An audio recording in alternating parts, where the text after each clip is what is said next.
Yes, people, welcome back to Albert JTV for episode 36 of Weekly Surgery, late night Thursday night session. Plenty to talk about with the beloved mighty Arsenal. But before we get into it, people, let's smash the intro.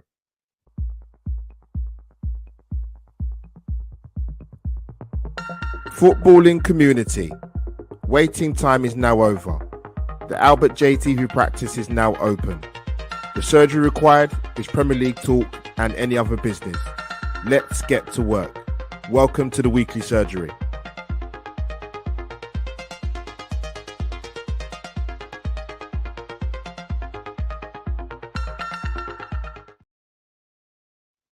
Yes, people, welcome back. Let me get the obligatories out the way as usual. Don't just touch the like button. Smash the like button through the ballpark. We're going live on Facebook, obviously on YouTube, and the magnificent X stroke Twitter, whatever you want to call it, to be honest, people. But as you can see, I've got a debutant to Albert JTV and Weekly Surgery, Forward on Football. Welcome to Albert JTV, my friend. Cheers, man. I really appreciate it. By the way, the intro, love it. Absolutely love it. It puts mine to shame. So, yeah, happy to be on. Happy to be on, mate. Pleasure to get you on. Obviously, we met briefly on Dan's channel on 12th Man podcast. Big up Dan for that. What stretching the what's that? What I'm looking for? The networking of football content creating. But no, glad using to get you on, Dan essentially. That's what we've done. We've both moved on to higher planes. That's that's very true. We're being modest, people, but people, let me get. Let's do my obligatory smash the like button and subscribe and all the rest of it. Alex does have his own channel, Forward on Football. The channel link is in the title, highlighted in blue. So just click on that. You can multitask, people. So subscribe to my dear friend, man, and get them subscribers going through the roof. But Alex, I want to start with the most important thing first. Well, it's kind of important, but I guess it's not really. Arsenal will be wearing black on Sunday. What's your thoughts about it? That was really odd when I saw that posted a couple of days ago. It's weird, isn't it? I even like last year because we had did we have white sleeves last year?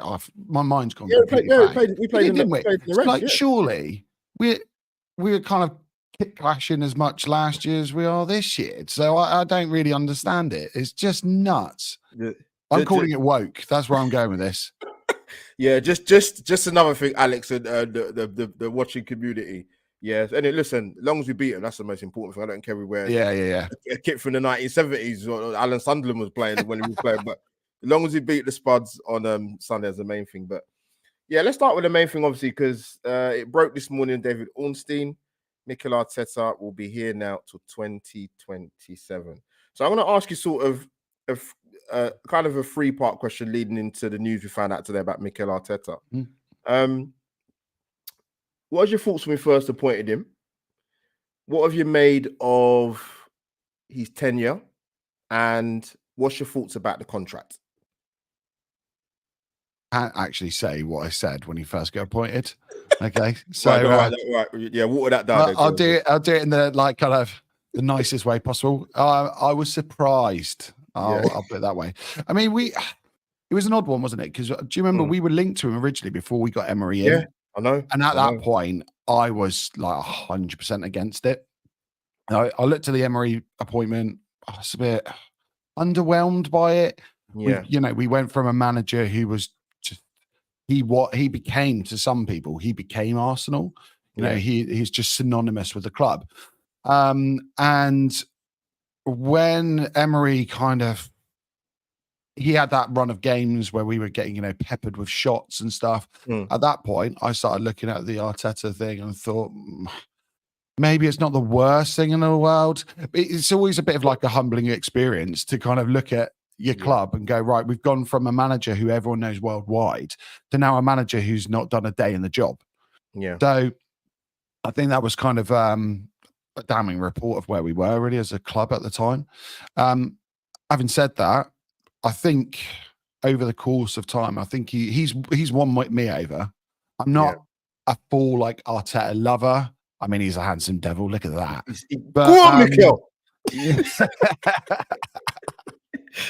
But he's done well. You know, I think he's not going to be celebrated as much as some of our other managers because he's not won the big trophies. He's not, you know, brought that silverware home.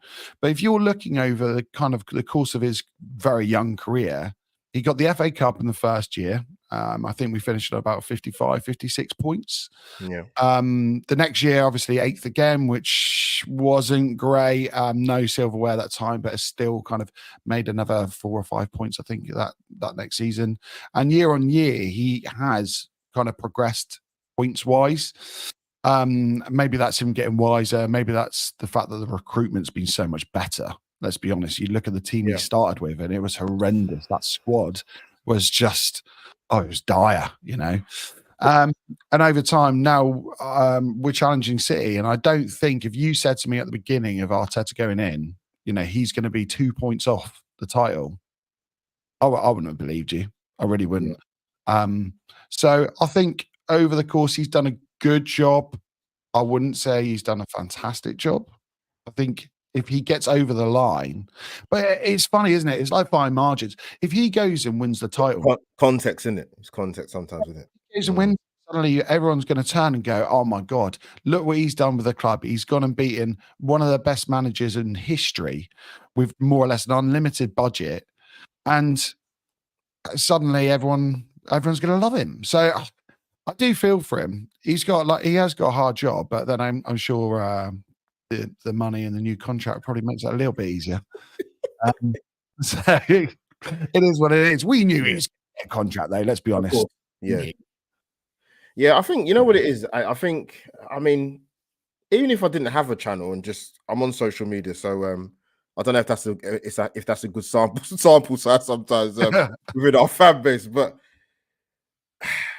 I get people's argument when they talk about obviously won the FA Cup in 2019, but if you actually look at our domestic cup record since then, it's not a lot to shout about. And if you're not going to get one of the big ones in terms of the Premier League or the Champions League, they're going to say, well, okay, all right, if we're not going to win them, fair enough, but you've got to take the other competitions more seriously. Is that a fair argument, or would you go along with that? I would, but I have a feeling this club and Arteta himself, I think he's almost done. Do you remember when Fergie was in charge and he kind of just more or less said, even the FA Cup doesn't matter anymore? And they went to the Club World Cup. Yeah, I have a feeling. Brian Clough have a strong words at the time. Remember, rest in peace. Yeah.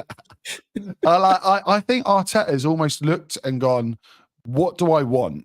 Do I want to be a manager that like Wenger was in his final years, getting an FA Cup, kind of scraping in at 4th? I have a feeling he's looked at it and gone, I want to win the Premiership. And fair play.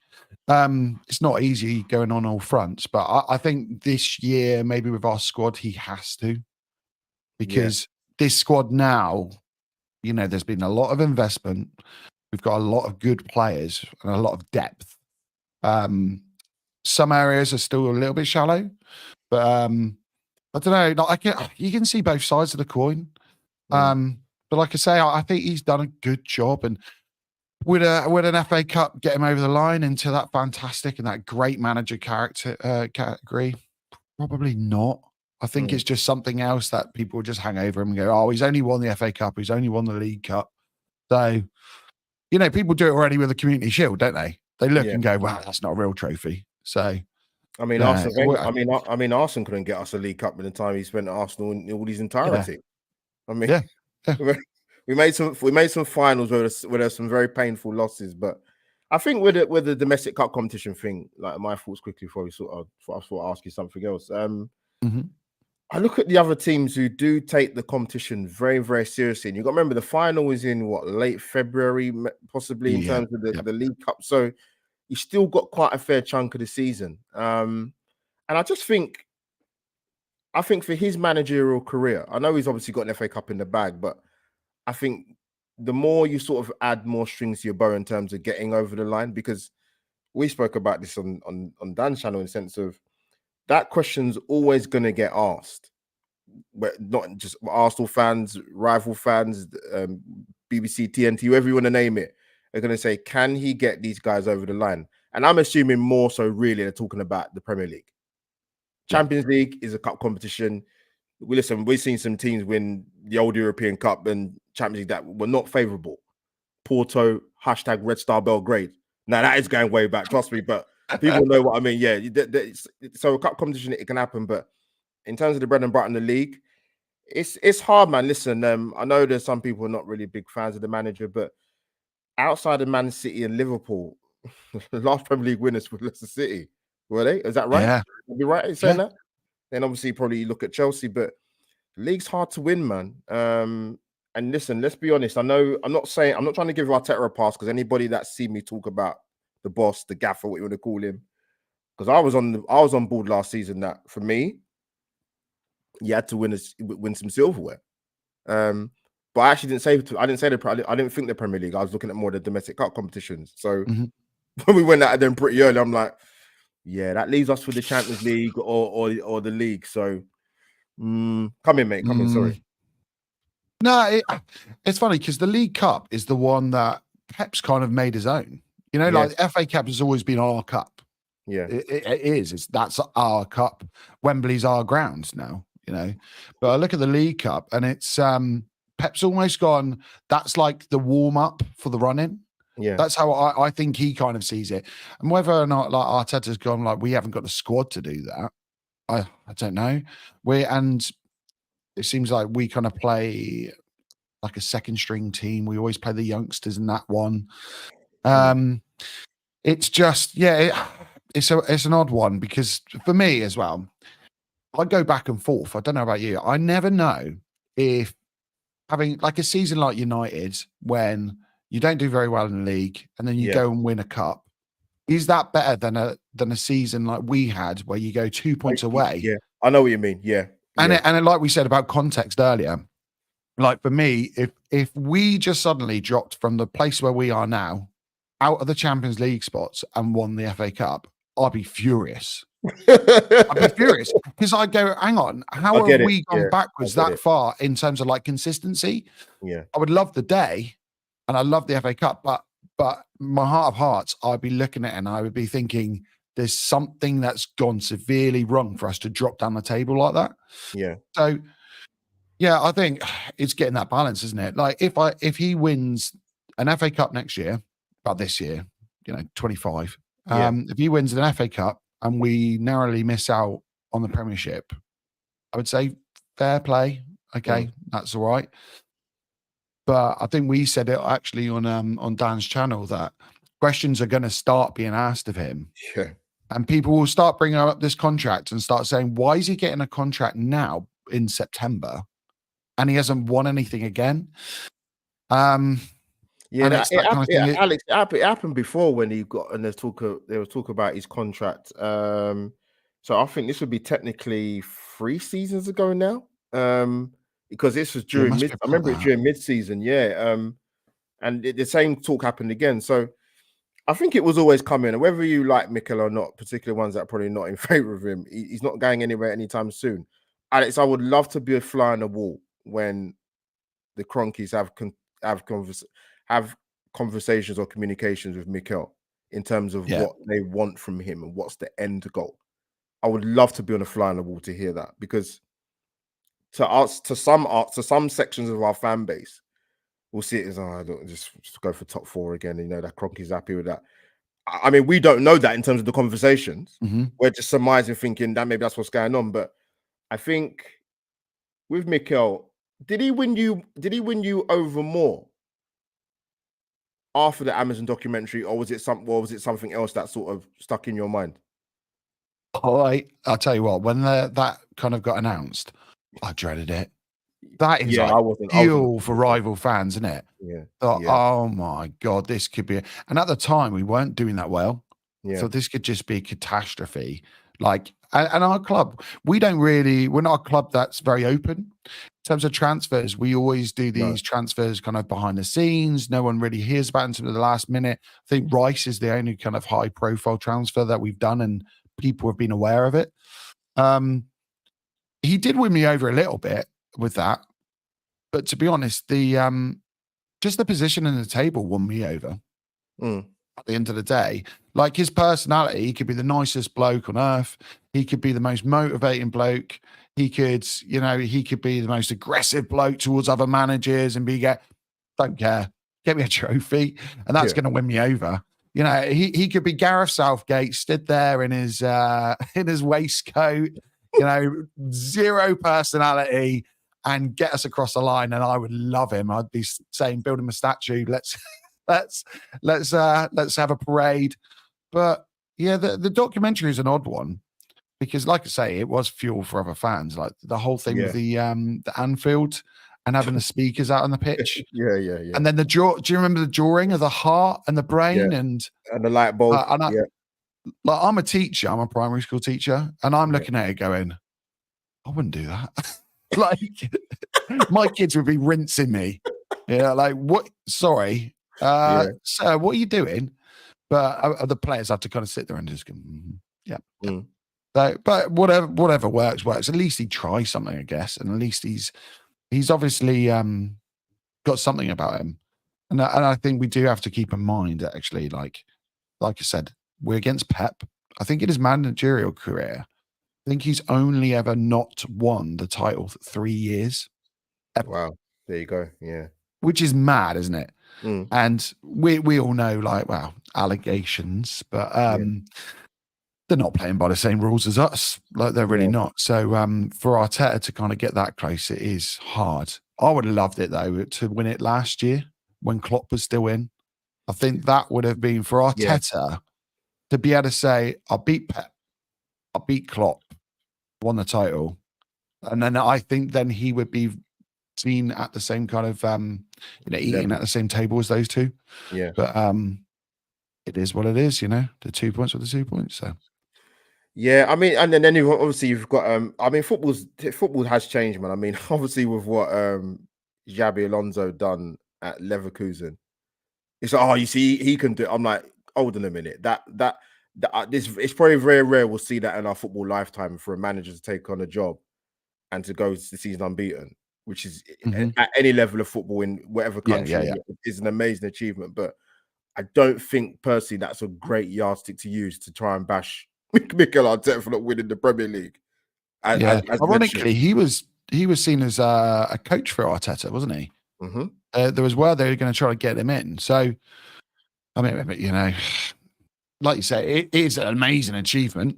However, I looked at them in pre-season and we walked all over them. I thought they didn't give us anything. So I know it's pre-season. But I thought before the game, I thought, God, this could be a real hard game. This could be a yardstick for both of us. Two teams are quite young in Champions League. Just walked all over them. There was no threat. I thought, what's their right wing back called? Used to be at City. Lightning fast. What is he called? If anyone could put that in, that'd be great. Someone in the chat. JC, you're in there, mate. Let us know, mate. Come on, mate. JC, and also people subscribe to Arsenal and Frimpong. Yes, yes. Like I was before the game thinking, this could be, hell with our kind of with our left back concerns. Yeah. It didn't even turn up. So I think it could be second season syndrome for Alonso. But different leagues, different teams, different opposition. Different schedules. Yeah. So I wouldn't be confident if we just switched out Arteta and put Alonso in. I don't think we would get better results. I genuinely don't, because Pep is that good, City are that good, and at the moment, I think a lot of our players are kind of playing close to their maximum. Yeah, and getting that much out of people like Ben White. I think I don't think anyone thought he was going to be that good. Going back to, when you said about the documentary, there was a part and Ben White sat down and they say, we see you as someone who's going to be world class, the way you read the game, the way you jump. Yeah. And at the time I thought, Ben White, world class. I don't know about that. But now he's not quite there, but he is definitely one of the best right backs in our league. And he's definitely in that. Alex, you know what? To be one of the best in Europe. No, fair play. Because you know what, I did a piece on also analyze you in the chat because he's on the show with me. We did a piece on Ben White. This would have been technically 2 seasons ago. And I remember we signed him, and I was quite was I surprised by some of the Arsenal fans. I think a little bit of it was snobbery. A lot of them completely, let me use that word again, completely focused on the price tag, and for me, not the player. Absolutely didn't. And Henry Winter, I watched the show. Henry Winter was on Highbury Squad a couple months ago, maybe a few months ago, whenever it was. Actually, no, it would have been longer than that. It'd have been going back to last season. So, and he said Henry Winter's words, and if anybody knows respected journalists, Henry Winter's one of the ones out there. Said his current level at the time, Ben White. He said he's one of the best fullbacks in Europe. One of the best. That's coming from Henry Winter. That's not coming out of my mouth, people. Henry knows that he's well respected in his own right. So for him to come out and say that, Ben White is hang on a minute. I've seen you on TNT Sports. don't you start bringing yourself down here. We all saw you there, standing next to go Crouchy. Yeah, I mean, obviously he's very tall, but yeah, flipping hell, man, Jesus. Yeah, no, thank you, Alex. Thank you for mentioning that, and big up to the people for the heartwarming message. It was. I got quite a few messages on my phone. That, oh my god! I said, yeah, it definitely wasn't me. There's another Albert JTV, but there is another Albert JTV for enough people, but I can assure you, it definitely wasn't that person. Just for ethnicity purposes, it definitely wasn't. It definitely wasn't. Yeah. So no, big up to Alex for that. But no, so I want to go on to one. I want to go on to another thing before we go on to our next talking point, which is been everybody's talking point probably since we went into the international break. Break being the key word. So we've got a lot of players who are either out, not ready, coming back, sustain something new, suspended in some cases. But I think there's one player for me on Sunday that for me is super, super crucial that he's not going to be there. And it is Alex coming to you, our main man, playing away in Norway, Captain Ødegaard. They're talking he could be out for 3 weeks. It could be more, Alex, if I'm going to be really honest with you. Who knows?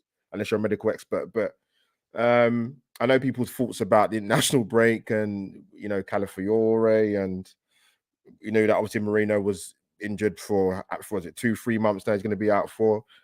So yeah, your thoughts on Captain Ødegaard? For me, he's going to be our biggest miss on Sunday for me personally. Yeah, 100% agree. I think, God, we keep going back to Dan's podcast, but I think when I was on there, everyone was going on about Saka cover, and one of the things I brought up was Ødegaard. I think prior to this, he probably missed up about, I think, a total of 9 games in his Arsenal career. Yeah. And then lo and behold, I mention about him getting injured, and he gets injured. Please don't blame me, everyone. So, and it looked bad as well. It did look. It looked real bad. Yeah. I will say, from what I kind of know from physio reports of like that type of injury, they usually look horrendous and are very painful. But within kind of like 4 or 5 days, swelling goes down, and then you're able to kind of put pressure on it and start to load bear. But he's just massive in terms of the way he orchestrates our press, let alone kind of passing into the box and all of that kind of side of his game. That's what I kind of worry about the most. I think with Tottenham, I wonder if they'll maybe move like Kulusevski inside, or they'll play like Sarr with Basuma, and Sarr's obviously, he's just a running machine. He's just an engine. And I kind of look and I think that could cause us problems, and it's definitely going to cause Arteta headaches, because he's now got to look at that midfield and think, right, how do I combat that? How do I end up dealing with that when we've got our 2 options that most people will kind of look to is Partey and Jorginho, neither of which are sprightly and young right now, let's be honest. I think someone needs to look at Partey's passport and check his date on there, because he's I don't know, he's aging. He's like, and quick. Like, it's mad how he's kind of physically changed. So that's going to cause issues. And I do wonder how we're going to press now. Are we going to be using Kai as the trigger? Are we going to have to? Are we going to have to? I don't know. I mean, I'm sure we'll have the conversation in a minute about who does replace him and what the system will be. But the fact that he's kind of played in this kind of almost less of a 10, he's kind of started sitting back a little bit deeper and retaining possession. There was a big talk. I think James over at AFTV, he asked the question actually in the preseason and said, why is Ben White playing at right back and Timber playing at right centre back during preseason and not the other way around? I thought it was really interesting that Arteta said, I don't want to mess up that dynamic with Ben White, Odegaard and Saka. Now we've got a big problem because part of that triangle is gone. So we have got to try and work out a way of dealing with that, and whether he decides to put Saka inside and keep that Ben White and Saka dynamic there is going to be interesting, or if he puts in another number 10, does Kai come there? It's anyone's guess at this moment. But like, what do you think we'll do? What do you think the plan will be? And it's a good question, and I think Arsenal Analyze kind of touched on about how we're going to set up. I think what's important for me is to see. Obviously, this is Arteta's 4th year now, isn't it? How he's developed as a coach in terms of what's your plan B and plan C if he has one, because that's going to be massive come Sunday. I mean, I've seen team lineups flying around all over the gaff on social media. I don't know how you feel about it, and I don't know how you feel about it in the chat or when you watch this back. With Odegaard missing, we lose spark, we lose creativity. And someone asked me, would I give a berth to Ethan Nwaneri? I looked at the makeup of the squad, and you've got experience in there with obviously Partey and Jorginho. You've got a rock solid back 5 unit. You've got the wide forwards, and you've got pace, and they're senior players. And they're not young. They're youngsters in terms of their age, but they're not in terms of playing in the Arsenal first team. Saka and Martinelli, and just obviously Trossard's got experience. Sterling's, I think, could be potentially ready to go. I will stick Nwaneri in, mate. I genuinely will. I can't see, for me, I know it's a must-win game, hence the reason why you've got to. You might not get the carbon copy in terms of the creativity, in terms of what Martin Odegaard offers, but as I said, you've got the experience in there to potentially start him. I don't know what your thoughts are, Alex, mate. I'm not against it. Part of me does want him to play. It's a real interesting one, isn't it? Because if he has a bad game, what does that do to his development? And then also, I think the finger's going to be pointed back towards Arteta, going, "You've caused this. This is your that was your choice of putting him in." If we kind of look at Arteta's track history, he's kind of gone over for experience a lot of the time. I don't think he would do it. It's what I looked at. It's what I would do, because I just think you haven't exactly got inexperience around him. Yeah. And I get who it. Would you partner with him in that case? So who would you play as the 6 and the 8 on the other side? It's hard, because I can't imagine Mikel playing like a double pivot. He just wouldn't. Tottenham, we're the better football inside of Spurs, personally, my own personal opinion. Would I move Havertz from central? No, I wouldn't actually. I wouldn't. I'd keep him. To me, you play him, and to me, with Havertz, Alex, he naturally drops into that position anyway. He would do it anyway. So you wouldn't have to say, "Oh, Kai, we're going to take you out of sort of the central striking role. We're going to play." He would do it anyway, particularly when we're out of possession. So it's a conundrum, Alex. Right? I've been thinking about this for a good 24, 48 hours now. Thinking it's where Mikel's going to earn his call, man. Because as I put in the title with the thumbnail statement, games. I think personally, and I take into consideration the injuries and people not being there, but if we're talking about winning a league title, I don't care if it's game week 4. Let me make that very, very clear. Arsenal have to take a minimum 4 points out of 6 on next 2 games. Yeah. Minimum. I actually even go as far as say, Alex, I think the maximum we need to get 2 wins. People might think I'm talking crazy, and I know what our record is in the Etihad Stadium, or Manchester away, but we're talking about fine margins here. So, but let me come back to let me reverse back now. But yeah, I would be tempted to stick Wijnaldum personally. I wouldn't worry too much about Kai Havertz where he plays, because if you play him where he's been playing, he can drop into that, like I said, that deeper position to make us have a bit more solidity. I think the question mark is personally, because Trossard didn't play well against Brighton. I was there for that game. Apart from the cross in the first half, Alex, I was, and I get the argument of Arsenal fans when they talk about, is he better off coming off the bench in impact play? So for me, it's either out of Sterling or Martinelli to start. What's your thoughts, man?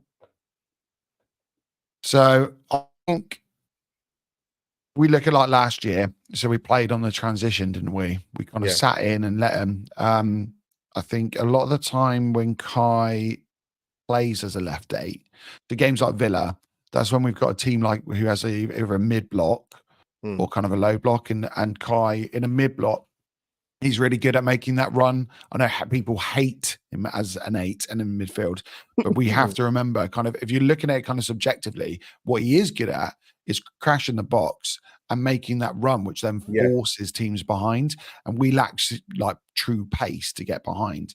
The difference in this game is that Tottenham won't play a mid block. They'll probably play quite a high line, and they'll probably try to take it to us, bearing in mind that they are playing in their place as well.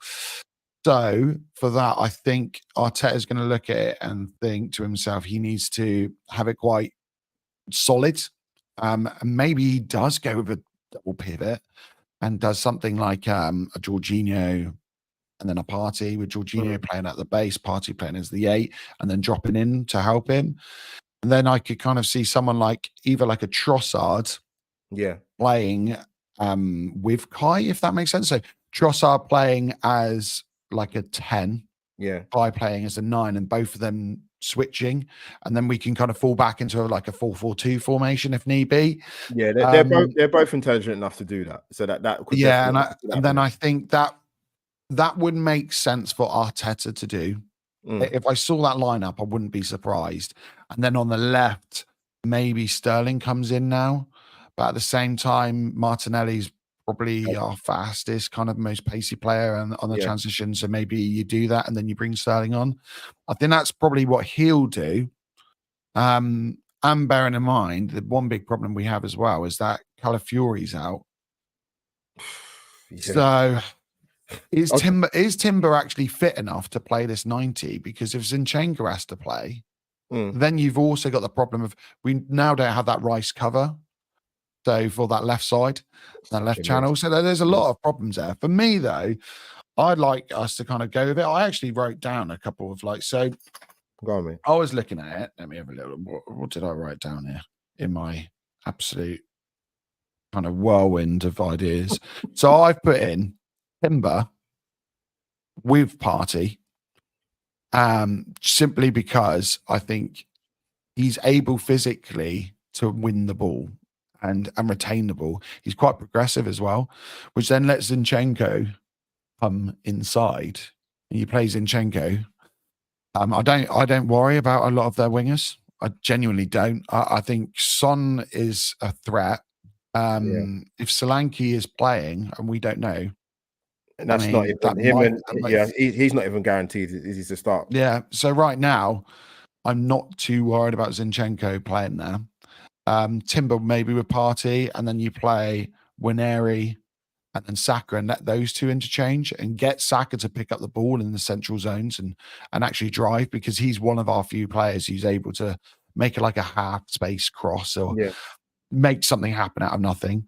Apart from that, maybe you play Timber out on the left, and then you have a Partey and I don't know, who do you go for then? Because Kai's probably is he like our most like 10 like player? I don't know now. There's not many there, to be honest. It's him or Wijnaldum really as the kind of genuine 10. Wijnaldum would be my pick. But and also you got to factor in as well is I think when we sort of go back a little bit to the sort of the transfer talk, and you look at Arsenal's bench in terms of who you're bringing on to come and make an impact, because if Trossard isn't on the bench, then who are you looking at really to come on and make an impact? I think Jesus is being cleared now, hasn't he? Yeah. So I saw the injury list. So Odegaard's ankle. Obviously, Moreno we knew about his shoulder. Rice is suspended. Yep. Jesus is his groin this time. Calafiore is the calf.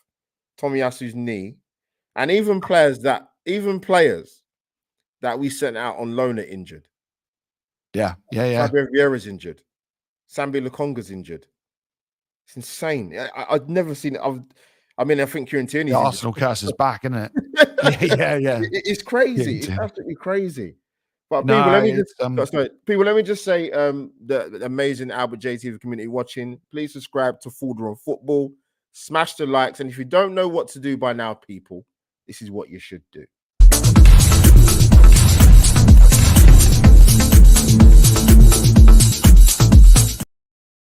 And there you have it. I must say, people, now for the audio listeners, you're probably wondering what that noise was. We are not in a nightclub, I can assure you, because we did a live stream on Albert JTV. So for the audio listeners, when you hear that funky music, a little something to go on to the next bit of Albert JTV segment for Weekly Surgery, episode 36, people. So how are you feeling, man, before the game? Are you quite nervous now, or is it kind of on the day? And how are you feeling about the North London derby? Every North London derby I hate it. I love the end because we usually win, but I'll throw that in there. But yeah. I do hate it because you know what derbies are like. They could go any way, anything could happen. Tensions are high. You get a red card. You know, someone might judge you to kick a ball away. You get a red card, or they'll say that you've done a Tomiyasu and they'll give you a red card, and then suddenly you're down to 10 men. But at the beginning of the week, I was terrified, genuinely, just over the not just North London derby, but in terms of like the game with Atlanta, the game with City. Yeah. And I thought, how do we get through this? As time's gone on, I've kind of looked at it a bit more objectively, and I've gone, actually, who have Tottenham played this season? Like, no one really. Have they been convincing? Newcastle, they lost. Yeah. So I'm not really that worried about them. Like, to be honest, they're not a team that I look at and I go, you know, let's be honest. Son's a player at the end of his career now. Yeah. They don't have Harry Kane, who used to just turn up and score every single time. Sorry, that's my dog, by the way, if you could hear that. I heard everything, Alex. I heard it. They're not the team that used to kind of just turn up every single time, and our recent history has been really good against them. Yeah. And if I look at the midfield options, and I look at Jorginho last season was brilliant. He really surprised me. If Partey can, roll back the years, then we're all good there. There might be a time that when Harry turns up and, stamps his authority and says, actually, I am first team material. I'm Arsenal quality. We've still got players like Trossard who can turn up with a goal. Kai's been really good. I will be honest. He surprised me. Our back four, regardless of who we have at left back, is going to be a good back four. Ray has had an amazing start to the season. Amazing. Yeah, and then we got players, like Saka I think he's really on the cusp of world class now. I think if you're talking about right wingers in world football, he's up there. And I think rival fans, as much as they don't want to admit it, he's probably top 3, let's be honest. There's very few right wingers that can do what he can do. And on a consistent basis, he's been our player of the year, England player of the year. He's been in the World Cup team of the tournament. He turns up no matter where you play him. He's just unbelievable. So at the end of the day, we will beat Spurs. I'm saying it with chest. We will beat him. I don't care if Arteta's on the pitch. I hope so. I'm going to live for that. Nice. Yeah, it should be fun. Listen, I North London derby is because I thought about these two games. Obviously, I put the statement games. Like I said before, the last 2 seasons, our away form against Tottenham in the Premier League has been dreadful. You'd have to go back to 2012. Was it March 2012 with Rosicky away with that stunner? At the old Tottenham Stadium. But the last 2 seasons have been brilliant. Like, you wait for one bus, two come along at once. Hopefully we'll get the hat trick come Sunday. But obviously, sort of fast forward to that. Hopefully, touch wood, we do win the game. We've got another big away game, my friend, in the Premier League against City. Yeah. I don't know how you felt. And I'm going back to last season when I sort of asked this question, and obviously when we play them in a week's time, or technically just over a week's time. Yeah. I said last season, and I was quite forthright of it. I said Arsenal have to go to City and win. I don't get me wrong, we didn't lose the game. It's 0-0. We restricted them. We didn't give Holland a chance. And when we talk about fine margins, and I've made this point quite a few times, and I'm happy to make it again. And we talk about the striker thing at Arsenal and clutch moments. That's the word I was looking for. We had a chance to win that game. There wasn't a lot of clear chances, but we created opportunities where I think Erdegaard's put through Saka, Saka's put the ball through across. And I just think a top striker or a better striker in that position puts us 1-0 up. So I'll park that there. But I thought we had to go and win it. We got a point and we know what happened the rest of the season. But I think, and I still feel the same. And I know they've got Haaland and back-to-back hat tricks, and they brought back Gundogan, and they're looking imperious. Jack Grealish is going to be chomping at the bit as well. But I think generally this season, actually, people who know me very well, there's one away game I want us to win every season, Alex, and it's been really starting to get on my wick as it happened. Is Liverpool away, and that's personal for me personally. I am 100% with you on that. Yeah. So Mikel's got us a lot more competitive in the big 6 games, because we knew our record under Wenger in the tenure in the last 10 was absolutely horrific. But we're a lot more competitive in these games. Listen, we ain't got no divine right to go to Etihad and win. There's not many times they lose at home, to be honest. So but in terms of winning this league, and more so making the biggest statement that this football club can make in terms of how we've progressed in the last 2-3 years, is obviously we want to win Sunday. But if I'm talking specifically about City away, could you imagine if we go there and won that game? What the knock-on effect will be for the rest of the season? That'd be amazing. It really would. So what's your thoughts, sort of going back to the game last season, and obviously we've got them in just over a week's time? It was a weird one, because I think the reason that we have been competitive against the Big Six is because Arteta hasn't been kind of, I don't know what the word is, too stubborn to go away from his principles. He's gone, you know what, we'll sit in. Do you remember against City in the Community Shield, where he played party with Rice and they're actually pressing quite high up? I thought, oh, this is interesting. Like, we kind of really pinned them. And I think it's nice that we've got a manager that will go, actually, we might not be able to win it the way we want to win it. However, I say that the kind of the Arsenal fan of me, and the person, like when I used to play, I went every game to win. And I hated being with a manager who'd go, okay, Forder, I want you just playing on the shoulder and the rest of us going to sit in. Because as a striker, it's a horrible feeling. You're just lonely there.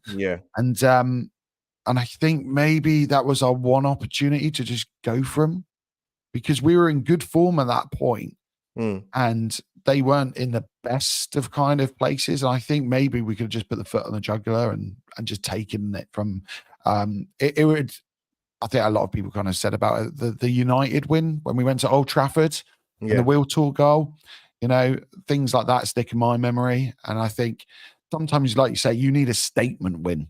We missed. You're right. No, you're right, because we missed that opportunity at Anfield 2 seasons ago, technically speaking. Now, Martinelli's got to see that pass a second. Who knows if he would have scored or not? But I think definitely for me, I'll probably speak for you and a lot of Arsenal fans. The Liverpool way one is the one I want, but listen. There are some decent Liverpool fans I do know, but there's some of them I'll be honest, I can't stand them, and they make my blood boil. But so that's why when we go to Anfield away, that's one game I'm just Come on, man. But yes, the City one. Listen, don't get me wrong, Alex. It wouldn't be a travesty if we drew the game. But I think the way they've started the season and looking ominous, and was it 6 out of 7 Premier League or 7 out of 8, however many years you want to describe it. We need to kind of put a bit of try and put a bit of doubt into the juggernaut of the team by turning up at their patch and beating them as we one of your rivals for the title. It'd be humongous if Arsenal could pull that off. But let's deal with obviously Sunday. Don't want to keep us too long, but what's your score prediction thoughts for Sunday, mate? I haven't even thought about this, Yeah. Part of me has a feeling it'll be like a score draw, which would just kill me inside. I have a feeling it'll be like a 2-1 win, and we'll win on a break. Yeah. I think it would be great as well, just simply because I can see cracks with Ange. Yeah. It's interesting. I have a feeling that fan base could turn on him because the way he plays, and I said about Arteta and his principles. Ange isn't like that. He doesn't care. He's gonna play his high line. He's gonna play his way. He's gonna play his Ange ball, whatever it is. And I could see us playing on the break, beating them like quite similar to last year. Yeah. Kind of getting in behind their wing backs, and then and it would be lovely just to watch them melt down. It'd be bliss. Yeah, they're still complaining. They're still complaining about last season, but no, you're right. You're right about Ange though, because I think it shocked him last season when obviously we beat them, and then the game against City, and the fans cheering. I think that really irked him, actually, to be honest with you. Yeah. And you saw it did. And there's a moment when they played Chelsea away, and he completely lost it on the touchline. I'd never seen him like that. And I do think there's a section of their fans that I don't think they have already turned on him. I think that might be a bit premature. We're not Spurs fans, so we wouldn't know, but I know a couple of them. But I think it depends how they start. Yeah, I think it depends how they start sort of the first 2 months this season, because if it doesn't go great, and like they said, Ange wins the trophy normally second season, so I think the Tottenham fans are hanging on to that. We're hanging on to that with dear life, man. I mean, I think I've got like cups in my cupboard in my kitchen bigger than his trophies, to be fair. It's interesting though, isn't it? I don't think there's got to be like a certain amount of times you can say mate to get away with things. Yeah. I don't like if he's just always going, yeah, it's all right, mate. And that's his pass. All right, fine. Yeah, don't worry about the high line. Don't worry about Romero just throttling someone, getting another red card. Cool. And I think maybe some of them are looking for it. And if you look at the 10-game kind of little bliss period he had, the record's not actually that great. I think they had a torrid time with Conte and Mourinho, didn't they? The football they were playing was just awful. Turgid. Yeah, it was awful. And it was almost, like when you make a deal with the devil, and they were all convinced, we're going to win the Premiership. That's what Mourinho does. We're going to win a European trophy. That's what Conte does. And then suddenly they're watching awful football when they've got the same results as always with Tottenham. And now they've just, I think they had that period where they went, we'll get someone exciting in. Yeah. But it's so funny that essentially what they've done, they've tried to copy us, but they've done it really badly. So when we've gone like trust the process, they've done like the team you trust the process, and they go, we'll try that, but we can't get someone who's worked with Pep, so we'll just get someone he's won the Aussie League. He's been in Scotland for a little while. He might do. We'll get him in. So we'll do him. Like having this conversation, I'm getting more confident. It's fine, Albert. Good. We're gonna do him 3-0. That's what I like to hear, man. But Arsenal, big up the question. Arsenal and Nigel, you would notice that I've made you a mods, even though I didn't tell you, but now anyway, because you've got the blue anchor next to you. But It's a good question actually, because I think I kind of touched on it earlier on. But yeah, Alex, what's your thoughts? Because I generally believe, I don't care how early it is in the season, because I'm judging this off the last 2 seasons because we're going for a league title. I think Arsenal, for me, I wouldn't sniff at 4 points out of 6 for the next 2 games, but I think Arsenal need 6. I think Arsenal need maximum points. Yeah, I'm 100% with you on that. Like, if we lose against, Shiroi. So, yes, I do. Yeah. So, great new podcast. He's got Shiroi's voice. Yeah. So, I'll plug in for himself. Plug Shiroi, man.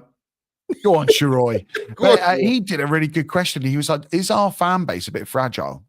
I saw that title. I saw. I did see that. And I thought, I think football fans in general, are way more fragile. I think social media is like, it's a nightmare. It really is. You're right. It heightens everything, and everything you see on like things like Twitter is always the most kind of right out there kind of ideas.